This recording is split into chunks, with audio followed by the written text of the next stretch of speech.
आशा करता हूं आप सभी बहुत अच्छे होंगे। मेरा नाम है सुनील। स्वागत करता हूं आप सभी का स्टार IQ एजुकेशन परिवार में। आज है 15 जून और 15 जून 2020 के हरियाणा के इंपॉर्टेंट करंट अफेयर हम लोग इस वीडियो में जानने वाले हैं। आइए शुरू करते हैं। दुनिया भर में कोरोना वायरस की लेटेस्ट अपडेट के साथ में 7,988,615 केसेस अब तक दुनिया भर में हो चुके हैं। भारत के अंदर यही आंकड़ा 3,33,000 को पार कर चुका है। हरियाणा के अंदर यही आंकड़ा 7208 हो चुका है। कल मैंने आपसे 5 सवाल पूछे थे, उनमें से पहले का आंसर है हरियाणा का हृदय कौन सा जिला है। उसको जींद कहते हैं हम लोग। जींद हरियाणा का हृदय, हार्ट ऑफ हरियाणा है। हरियाणा के गठन के समय हरियाणा के अंदर 7 जिले थे, ए ऑप्शन है। हरियाणा के अंदर 22वां नया जिला बना है चरखी दादरी, बी ऑप्शन सही है। हरियाणा का जब गठन हुआ था तो वो एक निर्माण की अनुशंसा थी सरदार हुकम सिंह की, और हरियाणा से ताल्लुक रखने वाले मनोहर लाल खट्टर भी है, भूपेंद्र हुड्डा भी है और भगवत दयाल शर्मा है। ये तीनों का ताल्लुक जो है वो रोहतक जिले से ही है। तो डी ऑप्शन जो है क्वेश्चन का ठीक रहेगा। पहला आज का हमारा क्वेश्चन है कि हाल ही में 14 जून को वर्ल्ड ब्लड डोनर डे मनाया गया है। ये क्वेश्चन तो आपको याद हो ही गया होगा। तो हरियाणा को सालाना कितने यूनिट ब्लड की जरूरत होती है? तो देखिएगा, हरियाणा को या कहिएगा किसी भी राज्य को कितने यूनिट ब्लड की जरूरत होती है सालाना? हरियाणा को चाहिए 2.5 लाख यूनिट। ए ऑप्शन जो है इस क्वेश्चन का बिल्कुल ठीक है। देखिएगा, कोई भी अगर राज्य हो तो उसको अपनी पूरी जनसंख्या का 1% जो है वो ब्लड की जरूरत होती है। मान लेते हैं यूपी की जनसंख्या तकरीबन 20 करोड़ के आसपास है, तो 20 करोड़ का 1% चाहिए यूपी को। ऐसे ही हरियाणा के अंदर जिस अनुसार जो है 2.5 लाख यूनिट चाहिए सालाना। और इस बार का थीम काम कर रहा था ब्लड ऑन डिमांड। वैसे आपको मैं बता दूं, पिछले 5 सालों से हरियाणा के अंदर जो है 45,000 यूनिट रक्तदान बढ़ चुका है। ठीक है, 2015 में देख पा रहे थे तो हम लोग लगभग ये 1.99 लाख यूनिट रक्तदान होता था, लेकिन अब बढ़ के ये 2.44 लाख यूनिट हो चुका है। लॉकडाउन के दौरान तो 30,000 यूनिट और भी बढ़ा है पहले के मुकाबले। ये घोषणा हरियाणा के जो रेड क्रॉस समिति के महासचिव है, जिनका नाम है DR शर्मा, ये नाम भी आप याद रखिएगा, उन्होंने की है। और हरियाणा में सबसे ज्यादा ब्लड डोनेशन के अंदर नंबर 1 जिला जो है वो फरीदाबाद है। 2 पे यमुनानगर आता है, 3 पे रोहतक है और 4 पे सिरसा है और 5 पे हिसार है। हाल ही में हरियाणा स्वास्थ्य विभाग में 11,000 ठेका कर्मियों का कार्यकाल कितने महीने के लिए बढ़ा दिया गया है? तो हरियाणा के ठेका कर्मियों का जो कार्यकाल है वो 3 महीने के लिए बढ़ा दिया गया है। बी ऑप्शन जो है इस क्वेश्चन का हमारा बिल्कुल ठीक है। ये घोषणा की है हरियाणा के गृह मंत्री और स्वास्थ्य मंत्री अनिल विज ने। अब इनका कार्यकाल जो है वो 30 सितंबर तक होने वाला है। आगे बढ़ते हैं तो विश्व स्तर की टॉप 8 मशरूम की औषधीय किस्मों को किस राज्य में उगाया जाएगा? बहुत इंपॉर्टेंट क्वेश्चन है। दुनिया भर की टॉप 8 मशरूम की औषधीय किस्मों को हरियाणा राज्य में उगाया जाएगा। बी ऑप्शन जो है इस क्वेश्चन का बिल्कुल ठीक रहेगा। अच्छा, ये इससे फायदा क्या होगा? इससे फायदा तो किसानों की आय दुगनी होगी, के साथ में बहुत सारी ऐसी डिजीज हैं उनको भी खत्म किया जा सकता है। और हरियाणा का पहले ही मशरूम जो है काफी सारे देशों के अंदर जाता है, जहाजों से, ट्रेन से। यूरोप, अमेरिका, चीन और ताइवान आदि जो है वहां पे औषधीय मशरूम का उत्पादन बहुत लंबे समय से करते आ रहे हैं। और हरियाणा के अंदर जो है या यूं कहिएगा दुनिया भर के अंदर मैं कहूं तो 59% जो मशरूम है वो खाने के लिए प्रयोग किया जाता है, और 31% ऐसा मशरूम है जो औषधीय रूप में या दवाइयों के लिए, जैसे कैंसर वगैरह है या कोई और बीमारियां हैं जिनके अंदर इम्यूनिटी बढ़ाने की जरूरत पड़ती है, लाइक कोरोना वायरस, या जहाँ पे इम्यूनिटी बहुत ज़्यादा बड़ी चीज़ है, मायने रखती है, उस टाइप में इस टाइप की चीज़ों को या मशरूम को जो है वो यूज़ किया जाता है। और मैं आपको किस्में बता देता हूं कि मशरूम की फेमस किस्में कौन सी है, जो हमारे एग्रीकल्चर का एग्जाम होता है या एक सब्जेक्ट होता है उसके अंदर आपको ये काम आएंगी। कि कीड़ा जड़ी ये किस्म है जो सबसे महंगी के रूप में जानी जाती है, 50,000 रुपये से 3 लाख रुपए पर किलो। एक ऋषि मशरूम है जिसकी कीमत 1500 से 2,000 रुपये, वुड ईयर 200 से 600, और आयस्टर सूखी जो है 400 से 700 रुपये किलो बाजार में बिकती है। आपको इसका रेट तो याद नहीं करना, लेकिन इन किस्मों के नाम जरूर याद करने हैं। अब ये 8 किस्में कौन सी है जिनके ऊपर रिसर्च करने वाला है?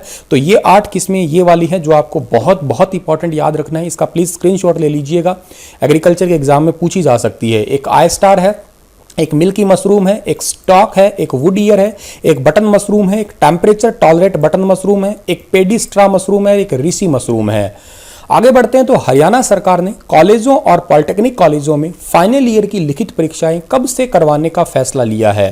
तो देखिएगा, अब बिल्कुल फाइनल हो चुका है ये। ठीक है, इतने दिन तो कयास थे, लेकिन अब जुलाई से 1 जुलाई से 30 जुलाई तक जो है कॉलेज और पॉलिटेक्निक कॉलेज के अंदर जो है एग्जाम होने वाले हैं, और 7 अगस्त तक इनका रिजल्ट भी आ जाएगा। ध्यान रखिएगा फर्स्ट ईयर और सेकंड ईयर का एग्जाम नहीं होगा, मैंने पहले भी बताया होगा, क्योंकि उनको प्रमोट किया जाएगा डायरेक्ट ही। फाइनल ईयर का एग्जाम ही करवाया जाएगा पूरी सोशल डिस्टेंसिंग मेंटेन करके। ये घोषणा की है HSBT ने, यानी कि Haryana state board of technical education ने, जिसका हेडक्वार्टर पंचकुला हरियाणा के अंदर है। और एक बात और बता दूं कि हरियाणा के जितने भी पॉलिटेक्निक कॉलेज हैं उनका बोर्ड अगर आपसे पूछा जाए तो ये HSBT ही होता है, Haryana state board of technical education.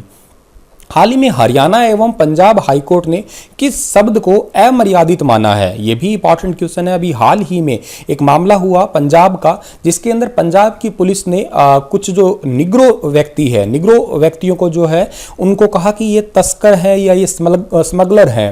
तो इसी वजह से पंजाब और हरियाणा हाईकोर्ट ने पंजाब पुलिस को फटकार लगाई और कहा कि जो निग्रो वर्ड है या निग्रो शब्द का यूज करना ये एक अमर्यादित है।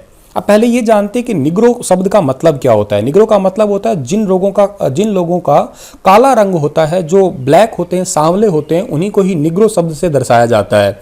अब ये हरियाणा पंजाब हाईकोर्ट का ये तर्क था कि गांधी जी ने तकरीबन 2 दशकों तक लड़ाई की थी ये रंग भेद के खिलाफ। नेल्सन मंडेला ने रंग भेद के खिलाफ लड़ाई की थी। ऐसा जरूरी नहीं है कि जो लोग काले हैं वही तस्करी करते हैं शराब की या स्मगलिंग करते हैं, तो ये बिल्कुल घटिया सोच है। ऐसा शब्द यूज करना अमर्यादित है। और हरियाणा पंजाब हाईकोर्ट ने यह भी कहा है कि अफ्रीका से भारत में जो भी आते हैं वो हमारे मेहमान होते हैं। ज्यादातर निग्रो जो है वो अफ्रीका के अंदर रहते हैं, वहां का थोड़ा सा कलर कॉम्प्लेक्स जो है वो डार्क ही है।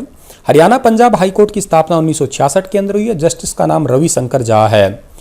हरियाणा जल्द ही दूध उत्पादन में पंजाब को पछाड़कर देश में नंबर 1 बन जाएगा, क्योंकि आपको मैंने थोड़े दिन पहले क्वेश्चन पढ़ाया था कि हरियाणा दूध उत्पादन में दूसरे स्थान पे है, नंबर 1 पे पंजाब है।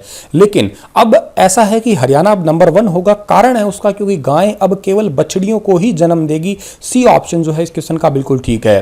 सर ऐसा क्यों होने वाला है? क्योंकि देखिएगा अभी हाल ही में जो है अमेरिका से विदेशी सीमन मंगवा के देसी गिर और साहिवाल नस्ल की 500 गायों को कृत्रिम गर्भधारण करवाया गया था, जिसमें 95% गायों ने बछड़ियों को ही जन्म दिया था।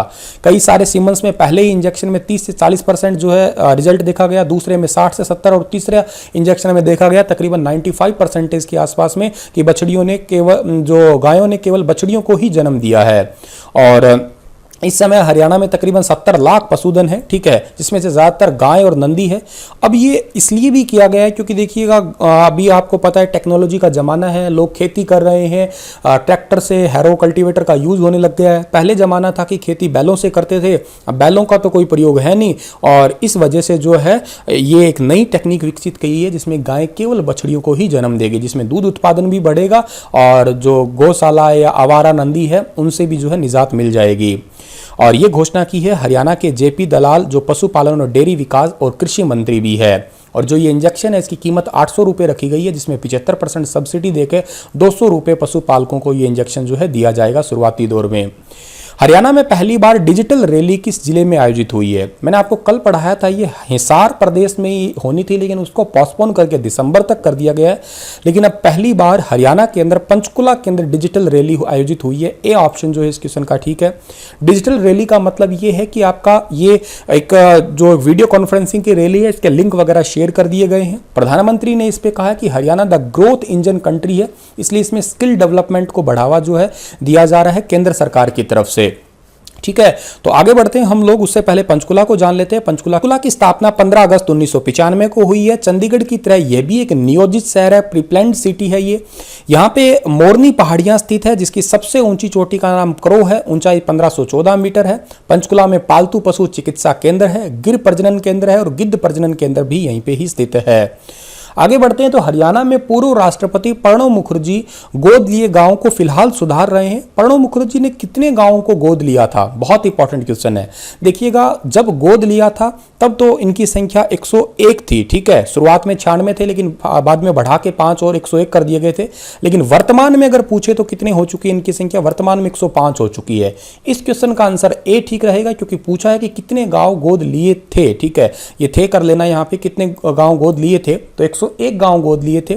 और राजस्थान, हरियाणा और उत्तराखंड के टोटल 126 गांव गोद लिए थे, जिसमें सबसे ज़्यादा जो है हरियाणा के ही थे 101 गांव, और 2 जिले के ज़्यादा थे, मेवात और गुरुग्राम के। ठीक है, और 2016 में गुरुग्राम और मेवात जिले के 5 गांवों को गोद लिया था, जिसमें मेवात का रोजका में, गुरुग्राम जिले का सोहना का दोहला, अलीपुर और हरचंद इसी जिले के फरकनूर ब्लॉक तथा ताजनगर गांव शामिल है। बिल्कुल शुरुआत यहां से की गई थी, फिर उसके बाद में मेवात के 20, गुरुग्राम जिले के सोहना ब्लॉक के 60, गुरुग्राम जिले के फर्रुखनगर ब्लॉक के 20 गांव शामिल हो गए, लेकिन वर्तमान में इनकी संख्या बढ़ के कितनी हो चुकी है, 105 हो चुकी है। तो आपको ये चीजें याद कर लेनी है। ये घोषणा किसने की है? फाउंडेशन की, इसकी डायरेक्टर, एक फाउंडेशन बना रखा है, इसके डायरेक्टर और सलाहकार बोर्ड के सदस्य है, जिनका नाम है अमिता पाल, जो कि आपको फोटो में दिखाई दे रही है। और ये हैं भारत के पूर्व राष्ट्रपति प्रणब मुखर्जी, जिनको भारत रत्न पुरस्कार से भी सम्मानित किया जा चुका है, क्योंकि ये 50 साल से भी ज्यादा समय तक जो है राजनीति के अंदर सक्रिय रह चुके हैं। हरियाणा में किस जिले में Bibipur model of women empowerment and village development के मॉडल को लागू किया गया है? तो ये किया गया है जींद जिले के अंदर।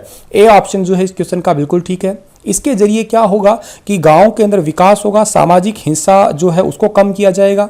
यह मॉडल जींद जिले के बीबीपुर गांव के पूर्व सरपंच सुनील जागलान का है, और अब ये पूरे जींद जिले के अंदर जो है वो लगाया जा रहा है। इसके तहत गांव में 24 घंटे बिजली की व्यवस्था की जाएगी, वाईफाई लगाया जाएगा, ऑर्गेनिक खेती होगी और सेल्फ हेल्प ग्रुप बनाया जाएगा, जिसमें उत्पाद को बाजारों के अंदर जो है कैसे उत्पादों को बेचना है, इसके लिए ट्रेनिंग वगैरह भी दी जाएगी।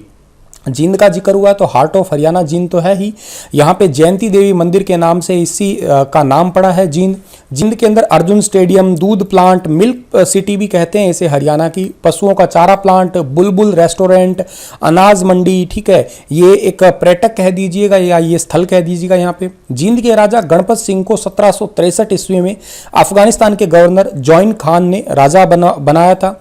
यहाँ पर चौधरी रणबीर सिंह विश्वविद्यालय स्थित है। जींद में अश्वनी कुमार तीर्थ आसन गांव में स्थित है। जल जीवन मिशन की सफलता पर हरियाणा में पिछले वर्ष की तुलना में 140 करोड़ की राशि को बढ़ाया गया है। इस योजना का नाम क्या है? इस योजना का नाम है हर घर नल से जल। ए ऑप्शन सही रहेगा इस क्वेश्चन का हमारा। ठीक है, हमारे भारत के केंद्रीय जल शक्ति मंत्री का जो नाम क्या है? गजेंद्र सिंह है, जो कि गजेंद्र आपके कहाँ के हैं? जोधपुर के सांसद हैं। उन्होंने केंद्रीय जल शक्ति मंत्रालय ने, ठीक है, 149.95 करोड़ की अनुदान राशि को 139.56 या इसे राउंड फिगर करके 140 करोड़ जो है बढ़ा के अब टोटल 289.51 करोड़ जो है कर दिया गया है। इसके साथ ही हरियाणा को जल जीवन मिशन के तहत केंद्रीय निधि से इस साल 380.31 करोड़ रुपए मिलने वाले हैं। ये बजट आप याद कर लीजिएगा, जो जरूरी है। ठीक है, और आप लोगों के लिए 5 सवाल है। निम्नलिखित में से कौन पंचायती राज का दूसरा स्तर होता है? ग्राम पंचायत, जिला पंचायत, पंचायत समिति, विलेज पंचायत। कौन हरियाणा में पंचायती राज की निचली इकाई है? ग्राम पंचायत, ब्लॉक पंचायत, जिला परिषद या कोई नहीं। राज्य विधानसभा में धन विधेयक किसकी पूर्व मंजूरी पर पेश होता है? राष्ट्रपति, राज्यपाल, अध्यक्ष या मुख्यमंत्री। और राज्य में मंत्रिपरिषद सामूहिक रूप से किसके प्रति उत्तरदायित्व होता है? राज्यपाल, मुख्यमंत्री, विधानसभा या राज्यपाल। और जिला न्यायाधीश कौन से मामले सुनता है? आयकर मामले, सिविल मामले, संवैधानिक मामले या राजस्व मामले। इसी के साथ ये लेक्चर समाप्त होता है। आशा करता हूँ आपको चीजें समझ आई होंगी। कल फिर हाजिर होऊंगा लेटेस्ट अपडेट के साथ में। तब तक के लिए आप हंसते रहना, मुस्कुराते रहना।